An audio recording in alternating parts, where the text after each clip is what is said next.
یہ مجھے چھوڑ کر گیا تھا، یہ میرا مال متا لے گیا تھا، یہ سب کچھ ختم کر کے آ گیا ہے. کسی چیز کی اس نے فکر نہیں کی ہے، کسی طرح کا غصہ، رنج اور ناراضگی اس نے اپنے اندر نہیں رکھی ہے. وہ شفقت، محبت، رحم، ترس، مہربانی سے بھرا ہوا وہ دوڑا چلا جا رہا ہے. اور یہ دوڑنا جو ہے یہ اس کی محبت کا اظہار ہے، یہ اس کی شفقت کا اظہار ہے، یہ اس کی اپنائیت کا اظہار ہے، یہ اس کے احساسات و جذبات ہیں جو اس کے اپنے بیٹے کے لیے ہیں، جس نے اس کو کھڑے رہنے نہیں دیا ہے، دوڑنے پر مجبور کر دیا ہے. اور وہ دوڑا چلا گیا ہے اور دوڑ کر اس کو گلے لگا لیا ہے، اس کو گلے لگا لیا ہے اور اس کے بوسے لیے ہیں، اس کو چوما ہے. وہ بھی دور ہی تھا، وہ بھی دور ہی تھا. اور باپ کا دل بیٹے کی فکر، لگتا ہے وہ اس کا منتظر تھا، لگتا ہے جیسے وہ روز اس کا انتظار کرتا تھا، لگتا ہے جیسے روز اس کا دل اس کے لیے پریشان رہتا تھا. ایسا لگتا ہے جیسے وہ اس کے لیے دھڑکتا تھا، اس کے لیے فکر مند رہتا تھا، اس کے لیے پریشان رہتا تھا، روز اس کی راہ تکتا تھا، روز دیکھتا تھا شاید یہاں سے آ جائے، شاید یہاں سے آ جائے، شاید آج آ جائے، شاید کل آ جائے. اور ایک دن اس کا بیٹا آ گیا اور وہ ترس سے بھرا ہوا اسے دوڑ کر اسے گلے لگا لیتا ہے. ایک مسلم سکولر ہے، وہ ایک سپیچ کر رہا تھا ایک دن، احساسات اور جذبات کی میں آپ کو بات بتا رہا ہوں، باپ کی شفقت اور باپ کی محبت. تو وہ بتا رہا تھا کہ عام طور پر، سنیے غور سے یہ واقعہ، تو وہ بتا رہا تھا کہ ماں کے جو جذبات ہیں، ماں کا دن جو مناتے ہیں، ماں کے جو جذبات ہیں وہ بڑے کھلے ہیں، وہ برملا اس کا اظہار کرتی ہے. تو لیکن جو باپ کے احساسات ہیں، یہ باپ کے جو جذبات ہیں، وہ اس طرح سے ان کا برملا اظہار نہیں کرتا. تو وہ اپنے خطبے میں ایک دن بتا رہا تھا، یہ میں ٹی وی پر سن رہا تھا، تو کہتا ہے کہ ایک دن کیا ہوا کہ میرا چھوٹا بیٹا تھا، تو وہ کھیلتے کھیلتے گر گیا، چوٹ لگ گئی، اس کے سر پر چوٹ آئی. سر پر چوٹ آئی تو مجھے پتہ چلا، میں فوراً اس کو لے کر دوڑا، خون کافی اس کا نکل رہا تھا. تو لے کے میں پاس ہی کلینک نما ہاسپٹل تھا چھوٹا سا، تو میں وہاں اس کو لے گیا. تو میں نے وہاں جا کر ان کو دکھایا، تو کہنے لگے کہ مولوی صاحب، علامہ صاحب، ایسا ہے کہ یہ زخم جو ہے نا گہرا ہے، تو ہمیں کوئی 3-4 ٹانکے لگانے پڑیں گے. تو ذرا آپ ایسا کریں کہ آپ نا ذرا کمرے سے باہر چلے جائیں، تو بس تھوڑی دیر کی بات ہے، ہم سن کر اس کو نا ٹانکے لگا دیں گے، 3-4 ٹانکے اس کو لگیں گے. تو اس بچے نے تو اپنے باپ کا نا ہاتھ ایسے پکڑا ہوا تھا زور سے، تو وہ رو بھی رہا تھا ساتھ ساتھ. تو اب وہ جو علامہ صاحب کہنے لگے، میں پیوں ہاں، میں کھلوتا کوئی نہیں، بچے نے ہاتھ پڑیا ہے، تسی لاؤ ٹانکے، میں کھلوتا ہے تو کچھ نہیں ہوتا. کہتا میں نے اس کو کہا نہیں میرے سامنے لگائیں آپ ٹانکے، کچھ نہیں ہوتا، میں کھڑا ہوں ادھر، میں اس کا باپ ہوں. تو وہ کہنے لگے نہیں اچھا نہیں ہے، ہمارا رول بھی ہے کہ ہم پیرنٹ کے سامنے جو ہے وہ نہیں کرتے، ٹانکے وغیرہ نہیں لگاتے. تو اس کے بہت اصرات پر پھر وہ چونکہ علامہ صاحب تھے تو اس کی رسپیکٹ میں اس نے کہا چلیں پھر آپ کھڑے رہیں، تو میں لگا دیتا ہوں. انہوں نے جب لگانے کے لیے وہ نیڈل، پہلی نیڈل ہی جب اس کے کھال کے اندر انہوں نے گھسائی، تو وہ جو بچہ تھا اس نے زور سے کہا ہائے بابا. جیسی اس نے کہا نا ہائے بابا، تو وہ کہتا ہے، وہ علامہ صاحب کہتے ہیں بس وہ ہائے بابا جو تھی وہ میرے اندر گھس گئی اور مجھے پتہ نہیں چلا، میں وہیں اسی کمرے میں گر گیا. وہ اس بچے کو چھوڑ کے تو میرے پیچھے لگے ہوئے علامہ صاحب نے اٹھاؤ، انہوں نے کی ہو گیا.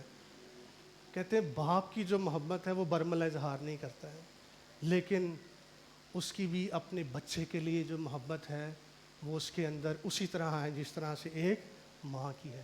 کہتے ہیں وہ ہائے اس کی تھی، جو وہ ہائے بابا، اس کے بعد ہی مجھے پتہ چلا میں کہاں ہوں، وہ ہائے بابا مجھ سے برداشت نہیں.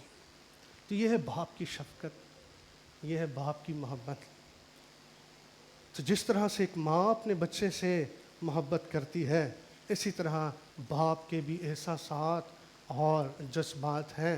تو اس باپ سے بھی اس بیٹے کی یہ حالت برداشت نہیں ہوئی، دوڑا چلا گیا ہے. جلدی کرو، جلدی کرو، پلا ہوا بچڑا ذبح کرو، بڑی ضیافت کے انتظام کرو، جلدی سے جلدی اس کو لباس پہناؤ، اچھا سے اچھا لباس نکالو اور اسے پہناؤ، اس کے پاؤں میں جوتی پہناؤ اور اس کے ہاتھوں میں انگوٹھی پہناؤ. پیدائش 31 باب کی 30ویں آیت میں یعقوب اپنے باپ کے گھر کا مشتاق تھا اور لابن اسے چھوڑنے کے لیے تیار نہیں تھا کیونکہ اس کے پاس برکت تھی، لیکن لکھا ہے کہ یعقوب اپنے باپ کے گھر کا مشتاق. ایک دن وہ چپکے سے نکل آیا، کیونکہ وہ کہاں جانا چاہتا تھا؟ اپنے باپ کے گھر جانا چاہتا تھا۔ حالانکہ دھوکہ دے کر نکلا تھا، ہے نا، لیکن پھر بھی کہاں جانا چاہتا تھا؟ اپنے باپ کے گھر جانا چاہتا تھا۔ یہ ہے باپ کا گھر، یہ ہے باپ کی شفقت، باپ کی محبت۔ مسیح یسوع 12 سال کی عمر میں کھو گئے، اور اس کی ماں اور باپ پریشانی سے واپس لوٹے، ڈھونڈتے ڈھونڈتے کہ ہمارا بیٹا کہاں گیا ہے۔ تو وہ کہاں سے ملا؟ تمہیں پتہ نہیں ہے مجھے میرے باپ کے ہاں ہونا ضرور ہے۔ یسوع مسیح 12 سال کی عمر سے اپنے باپ کے گھر کا مشتاق تھا، مجھے میرے باپ کے ہاں ہونا ضرور ہے۔ تو یہ ہے باپ کی شفقت، محبت، باپ کا گھر۔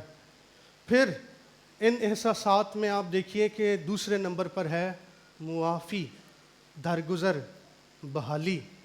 مصرف بیٹا تو سمجھتا تھا کہ اب میں اس لائق نہیں رہا کہ اس کا بیٹا کہلاؤں، تو میں تو کہوں گا کہ مجھے تو بس اب اپنا نوکر سمجھ کے اپنے پاس رکھ لے۔ لیکن باپ نے کوئی نوکروں والا سلوک کیا اس کے ساتھ،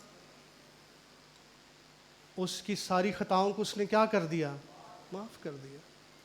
باپ کی شفقت، باپ کی محبت یہ ہے، بچے بڑے سے بڑا گناہ کر کے بھی آ جائیں پھر بھی ان کو کیا کر دیتے ہیں؟ وہ معاف کر دیتے ہیں، درگزر کر دیتے ہیں، چشم پوشی کر دیتے ہیں۔ کوئی ہمارا قصور معاف کرے یا نہ کرے، لیکن ماں باپ جو ہے وہ اپنے بچے کے گناہوں پر کیا ڈالتا ہے؟ پردہ ڈالتا ہے، وہ اسے چھپا لیتا ہے۔ اس کی نظر میں سب سے حسین، کامل، راست باز کون ہے؟ اس کی اولاد۔ میرے بیٹے نے تو کچھ بھی نہیں کیا، آپ نے کیا ہوگا۔ تو وہ اپنے بچوں کے عیبوں کو چھپاتے ہیں، اسے معاف کرتے ہیں۔ لہٰذا اس باپ نے بھی اپنے سارے نقصان کو، کوئی چھوٹا نقصان کیا تھا، سارے نقصان کو بھول کر اس کو گلے سے لگا لیا۔ پھر تیسری چیز، ان احساسات اور جذبات میں باپ کے گھر میں نہ صرف شفقت ہے، محبت ہے، نہ صرف معافی ہے، درگزر اور بحالی ہے، تیسری چیز باپ کے گھر میں عزت ہے۔ ہمارا آنر جو ہے وہ باپ کے گھر سے وابستہ ہے، ہماری عزت باپ کے گھر سے ہے۔ جب تک مال متا تھا دوست اس کے کیا تھے؟ یار تھے، ساتھ تھے نا، لیکن جب مال متا چلا گیا سب نے اس کو چھوڑ دیا۔ کس نے اٹھایا؟ کس نے بحال کیا؟ کس نے سرفراز کیا؟ کس نے کھڑا کیا؟ باپ نے۔ کس نے ننگ کو ڈھانپا؟ باپ نے ڈھانپا۔ کس نے لباس دیا؟ باپ نے دیا۔ کس نے پلا ہوا بچڑا ذبح کروایا؟ باپ نے کروایا۔ باپ کے گھر میں رسپیکٹ ہے، عزت ہے، جو باپ کے گھر سے ہی ملتی ہے۔ سب نے اپنا منہ پھیر لیا، دنیا مطلب کی یار ہو جاتی ہے، لیکن ماں باپ کبھی نہیں چھوڑتا۔ بچے غور سے سنیں جو جملہ میں کہنے لگا ہوں۔ دنیا میں اگر کوئی شخص آپ کا خیر خواہ ہو سکتا ہے خدا کے بعد، تو وہ آپ کی ماں یا آپ کا باپ ہو سکتا ہے، اور کوئی نہیں ہو سکتا۔ دنیا میں اگر ہمارا کوئی خیر خواہ ہو سکتا ہے، جو ہماری فکر کر سکتا ہے، جو ہمارے ساتھ وفادار رہ سکتا ہے، بھلے ہم وفادار ہوں یا نہ ہوں، وہ خدا کے بعد ہمارے پیرنٹس ہیں، ماں یا باپ ہیں۔ تو باپ کے اتنے نقصان کر دینے کے باوجود، اس کا مال متا کسبیوں میں اڑا دینے کے باوجود، بیٹے کو پھر اس نے عزت دی، آنر دیا اور اسے بحال کیا۔ تو دنیا تو پیسے کو سلام کرتی ہے، لیکن ماں اور باپ جو ہے وہ تنگی میں، پریشانی میں، دکھ میں ساتھ آ کھڑے ہوتے ہیں۔ تو نہ صرف عزت ہے، معافی ہے، شفقت اور رحمت ہے باپ کے گھر میں، چوتھی چیز باپ کے گھر میں رشتے ہیں۔ رشتے ہیں، رشتوں کا قیام، ان کی یگانگت، ان کا میل ملاپ باپ کے گھر سے وابستہ ہے۔ وہ بات میں کیسے کہہ سکتا ہوں؟ ذرا دیکھیے، اس کا ایک بڑا بھائی تھا، آپ میرے ساتھ ہیں سب؟ اس کا ایک بڑا بھائی تھا۔ جب بڑا بھائی آیا ہے تو اس نے دیکھا کہ بڑی گانے بجانے کی آواز آ رہی ہے، اور اس نے نوکر کو بلا کے پوچھا کہ کیا ہو رہا ہے؟ اس نے کہا تیرا بھائی جو چلا گیا تھا وہ واپس آ گیا، اور تیرے باپ نے بڑی ضیافت کا انتظام کیا ہے۔ تو لکھا ہے اسے ناراض ہو کر اندر جانا نہ چاہا۔ تو وہ تو ناراض ہو گیا, اس نے کہا بس ابھی ہمیں چھوڑ کر چلا گیا تھا, بس اس سے ہمارا رشتہ ناتا ختم, آج سے میرا بھائی نہیں ہے, یہ اپنا مال متا لے گیا, حصہ لے گیا, ختم ہوگی بات. اتنی اس نے ہماری رسوائی کرا دی, اتنا ہمارا نام اس نے ڈبو دیا, باپ کی سارے معاشرے میں اس نے ناک کٹوا دی ہے, اب یہ اس گھر میں رہنے کے لائق. باہر کون گیا اس کو منانے کے لیے؟ باپ گیا, اس کو منا کر لایا. تیرا بھائی کھو گیا تھا, اب ملا ہے, مر گیا تھا, اب زندہ ہوا ہے. ہمیں خوشی کرنا مناسب, یہ تیرا بھائی ہے, یہ تیرا خون ہے, ہمیں خوشی کرنا مناسب ہے. تو جب تک ماں باپ زندہ ہوتے ہیں وہ بچوں کو کیا رکھتے ہیں؟ جوڑ کر رکھتے ہیں, انہیں یہ گھنگت میں رکھتے ہیں, وہ جدا ہونے انہیں نہیں دیتے. جب شادیاں ہو جاتی ہیں, اپنے اپنے گھروں کے ہو جاتے ہیں, اپنی اپنی فیملیز ہو جاتی ہیں, ترجیحات بدل جاتی ہیں, لیکن ماں باپ کے لیے بچے سدا وہی رہتے ہیں, ویسے ہی رہتے ہیں. ان کی محبت سدا ان کے لیے یکساں ہی رہتی ہے. تو باپ اس بڑے بیٹے کو بھی منا کر واپس لے کر آیا. تو ماں باپ کی جو محبت ہے وہ بچوں کے لیے یکساں رہتی ہے, اور کسی ایک کو بھی وہ کھونا نہیں چاہتے, کسی ایک کو بھی کھونا نہیں چاہتے ہیں. تو باپ کے گھر میں رشتے ہیں, ناطے ہیں, بہن بھائی ہیں, ان کا سلوک ہے, ان کی محبت ہے, یہ سب کب تک قائم رہتا ہے؟ جب تک وہ باپ کے گھر میں ہے. جہاں جہاں شادیاں ہو جاتی ہیں پھر ان کے اندر جو ہے وہ دوریاں پیدا ہونے لگتی ہیں. پانچویں اور آخری بات, باپ کے گھر میں احساسات اور جذبات میں ایک اور چیز اور آخری بات وہ یہ ہے کہ باپ کے گھر سے ہماری شناخت ہے, ہماری آئیڈینٹی ہے. ہمارا نام جو ہے, ہمارے نام کے ساتھ آگے کس کا نام جڑا ہوتا ہے؟ باپ کا نام جڑا ہوتا ہے. افلادا منڈا ہے, افلادی کڑی ہے. تو ہماری جو آئیڈینٹی ہے, ہماری جو شناخت ہے سوسائٹی میں, معاشرے میں, دنیا میں, وہ کس سے وابستہ ہے؟ باپ سے وابستہ ہے. وہ باپ سے وابستہ ہے. تو بچوں کے ساتھ باپ کا نام لگتا ہے. ہم نہ تو کوئی قبیلہ تھے, نہ کوئی امت تھے, ہم دور کے لوگ تھے, ہمیں کوئی جانتا نہ تھا, ہم بے وجود تھے, ہم گمنام تھے. ہمیں کس نے تلاش کیا ہے؟ ہم نے خدا باپ نے تلاش کیا ہے, اپنے گھرانے کے لوگ ٹھہرایا ہے, اپنا نام, اپنی پہچان اس نے ہمیں بخشی ہے. یہ تو چھوڑ کر چلا گیا تھا, لیکن بیٹے کو پھر سے اس نے کیا کیا ہے؟ قبول کر لیا ہے, اسے گلے سے اس نے لگایا ہے, کیونکہ وہ اس کا بیٹا ہے, اور بیٹا سدا بیٹا ہی رہتا ہے. تو پھر سے اس کی شناخت کو, اس کے مسخ ہوئے چہرے کو, اس کی ذلت رسوائی کو پھر سے کس نے بحال کیا ہے؟ باپ نے کیا ہے. کہاں کر بحال ہوا ہے؟ باپ کے گھر میں بحال ہوا ہے. اور پھر سے اب اس کے ہاتھ میں انگوٹھی ہے, پھر سے اس کی شناخت ہے, پھر سے وہی اس کا انداز, وہی لائف سٹائل, پھر سے بحالی آ گئی ہے باپ کے گھر میں. تو میں اور آپ جب تک باپ کے گھر میں ہیں, ہماری سلامتی ہے, ہمارا قیام ہے, ہمارا تحفظ ہے. ہماری برکات کہاں جڑی ہوئی ہیں؟ باپ کے گھر میں. باپ کے گھر میں. ہمیں نصیحت کہاں سے ملے گی؟ باپ کے گھر سے ملے گی. ہمیں تنبیہ کہاں سے ہوگی؟ باپ کے گھر سے ہوگی. ہمیں لباس کہاں سے ملے گا؟ باپ کے گھر سے ملے گا. ملک کنعان کا وعدہ خدا نے ان سے کیا تھا, آپ کو یاد ہے؟ اور کنعان کی کیا شناخت انہوں نے دی تھی؟ وہاں دودھ اور شہد کی ندیاں بہتی. ایسا ملک. ہماری سوچ, درخواست, خیال سے بڑھ کر جو ہے وہ خدا آسمانی باپ ہوتے ہوئے ہمیں مہیا کرتا ہے. تو جب ہم سوچئے, جب ہم جسمانی والدین ہو کر اپنے بچوں کو یہ سب کچھ دینے کی کوشش کرتے ہیں, جو کچھ ہماری بساط میں ہے, بعض اوقات ہم اپنا ہاتھ تنگ کر لیتے ہیں, خود کو مشکل میں ڈال دیتے ہیں, لیکن بچوں کی ضروریات کو ہم کیا کرتے ہیں؟ پورا کرتے ہیں. تو دیکھیے وہ جو آسمانی باپ ہے, کیا وہ ہم جسمانی ماں باپ سے بڑھ کر نہیں؟ آج جتنے بچے یہاں بیٹھے ہیں ان کے لیے بھی, بیٹیاں جو بیٹھی ہیں بیٹے جو بیٹھے ہیں ان کے لیے بھی یہ نصیحت ہے، باپ کا گھر جو ہے، باپ کی جو عزت ہے، باپ کی جو شناخت ہے، باپ کا جو نام ہے، باپ کا جو کردار ہے، باپ کی جو گوائیاں ہیں، بھلے ہی معاشرے میں کوئی بھی آپ کو کتنے ہی آپ کی محبت کے دم بھرتا ہو، آپ کے ساتھ وفاداریوں کا وعدہ کرتا ہو، لیکن آپ کے ماں باپ سے بڑھ کر وہ خیر خواہ نہیں ہو سکتا ہے، آپ کا بھلا وہ نہیں سوچ سکتا ہے۔ تو اسی طرح سے ہمارا آسمانی باپ ہے، اس سے بڑھ کر ہمارے بارے میں کوئی فکر نہیں کر سکتا ہے۔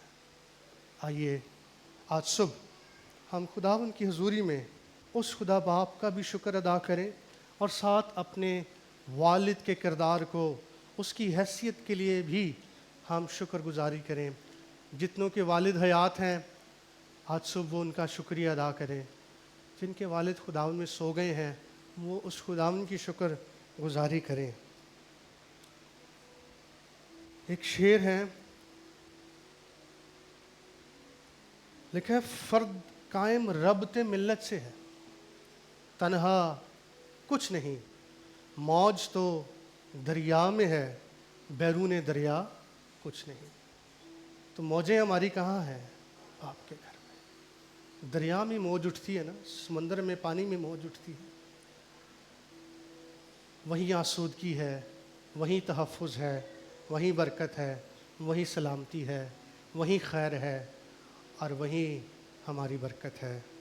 آئیے ہم دعا کے لیے اپنے سروں کو جھکائیں۔